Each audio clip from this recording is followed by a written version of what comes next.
You are about to learn very important techniques and methodology in penetration testing and ethical hacking, most especially when working with APIs. Welcome to Cyber Concoct.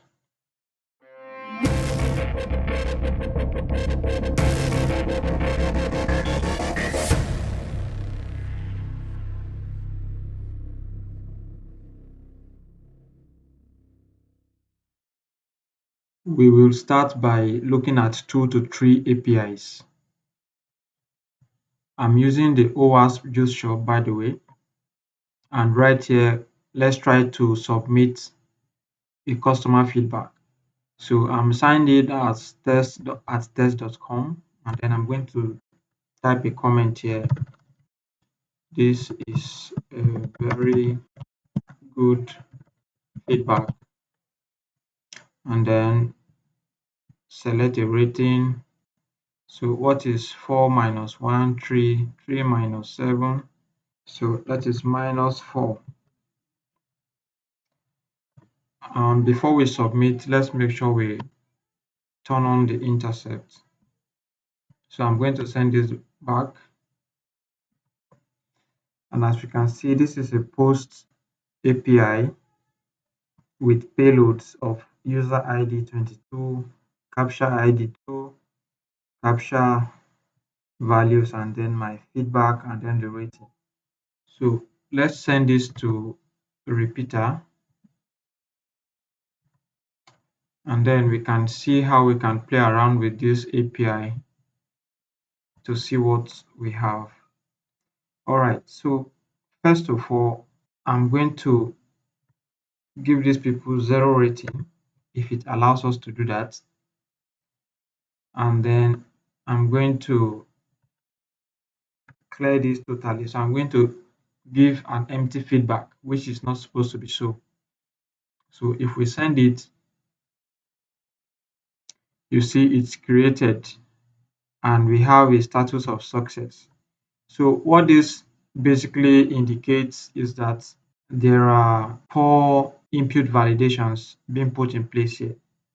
And of course, the input validation is poor. So it's part of the vulnerability that has been identified with this API. So when we come back here, or let's just leave it at 0 rating and then cancel this, and we'll send, forward it, forward, forward, forward. Okay, now you see, okay, you successfully solved a challenge. 0 stars. Give a devastating 0-star feedback to the store. All right, but then you can see that we've successfully submitted a very bad feedback, which is not supposed to be so, because as you can see here, this is a required field, and if I don't fill it, it's going to throw an error. But we have been able to send a feedback without any input. Up next, let's look at another kind of API.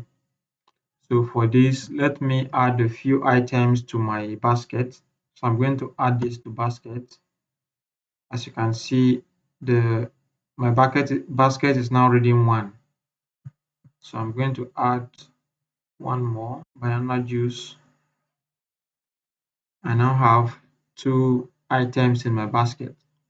So what if I try to view my basket? So I should be able to only view my basket, right? Okay, let's see if that is enforced even in the backend. So I'm going to on my intercepts and go back.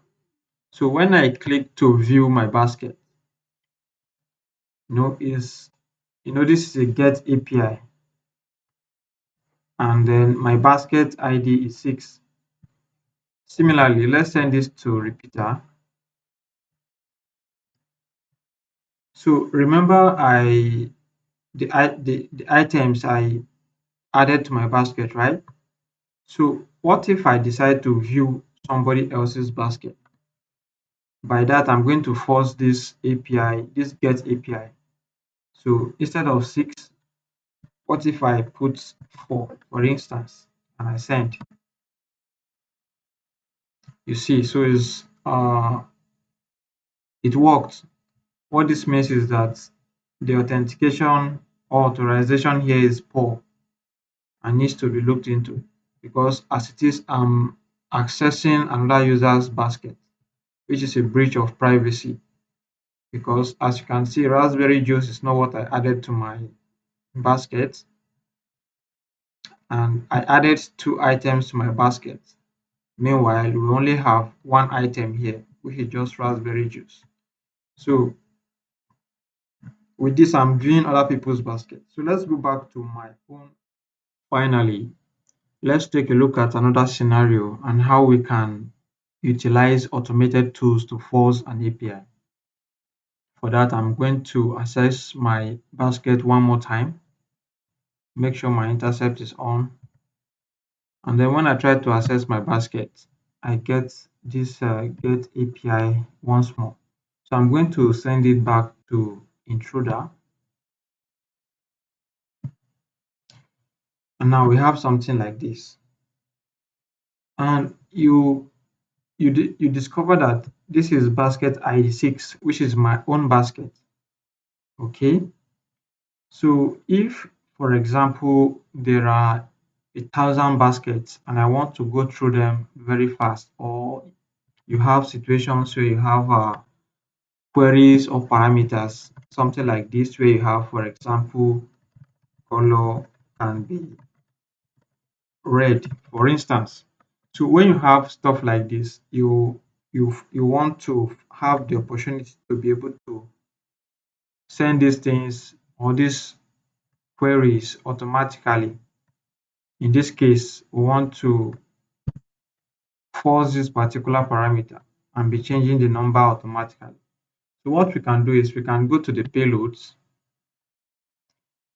Uh, sorry, let's create this as add it as a variable. All right. So we have this. Then we can go to the payloads. Now we have the opportunity of pasting. Maybe we have copied a particular list we want to add. Mind you, your list is going to depend on the value you want to force. For instance, here, since it's just number, so you want to make sure that your payload is going to be number. All right. And if it's a parameter that requires string, for example, then you want to make sure that your payload contains strings or names or words, as the case may be. So you can either paste, you can load from a file, you can remove clear or duplicate. And in this case, I'm just going to add them manually. So I'm going to add 2, I'm going to add 4 in random order. So I'm going to add 12, I'm going to add let's say 90, for example, add 6, add 5, add 11, and then this will serve as my payload. So when I start the attack, it's going to force it automatically for me without me having to do it manually.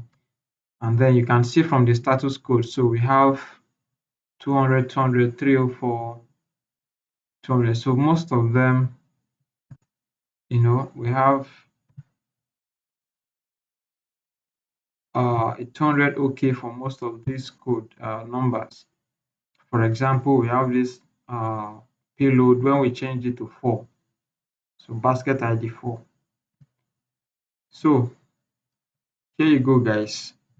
With this, you can force it with considerably large amount of payload instead of just having to do it manually. All right, guys. Let me know what you think in the comment section below. If there are things you want me to talk more about, please let me know in the comment section. I want to hear your opinion. Otherwise, see you in the next video.